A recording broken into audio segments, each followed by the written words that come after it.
interesting kasi yung sinabi mo kanina na you see Duterte as the lesser evil, 'di ba? Kasi madami ang nagsasabi na si Duterte yung main evil. Parang sa kanila nga parang satanas na si Duterte eh. Tapos sila yung lesser evil. Pero sa iyo baliktad. So what makes you come up with that conclusion? Lesser evil siya kasi is doing yung katulad ng sa drugs. He can just earn it. Pwede naman siya kumita sa drugs eh. Kaya hindi na lang mag-go against these people if gusto niyang mas manalo sa mas mahalin ng tao.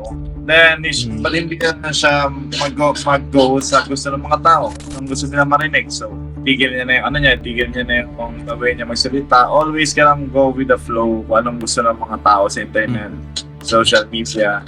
And the idea na he risked his freedom. Alam naman yung darating to eh. Kaya ilang beses sinasabi na darating, like, pwede siyang patayin, pwede siyang makulong, and I'm okay to be rot in jail just to save my country, etc. So, kasi nasanay na tayo sa mga politicians. I grew up, nasanay tayo sa politicians na willing to kiss the asses of the masses.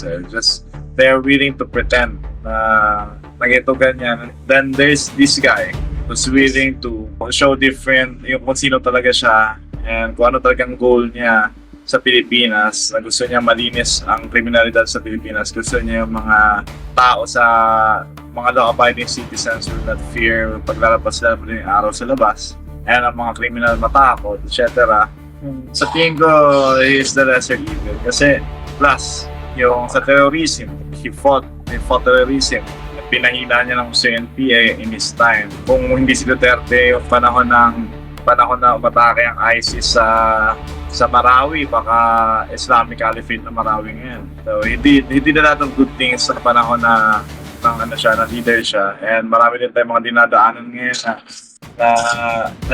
taga-tasma ako. Tapos I always commute, maneho for cross-training. 16 years na naglalaro. So pagpapalik-balik ako Manila, QC every week.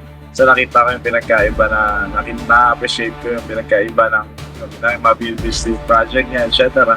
So, I mean, lahat naman kasi ng politician is, I'm sorry to say this, pero all of them are the same. All the, hindi ko i-exclude si Duterte. All of them are the same. Then, meron lang talaga something kay Duterte na he loves his country. Yun na nakita ko, he loves his country and is willing to, maradical din yung pagmamahal niya sa country. Is willing to offer yung kung ano nangyari sa kanya, gagawa niya yan eh. He chose that route eh. Alam niya mangyayari yan eh. But I still wanna make sure na safe yung mga law-abiding citizens natin. And so I think he's the lesser evil eh. I believe he's the lesser evil kasi most of the people sa other side, they kiss the asses of the communist terrorists, diba? Like, imagine na lang kung hindi si Duterte nung panahon na yun. Sobrang lakas ng mga komunista ngayon. I think they're very powerful.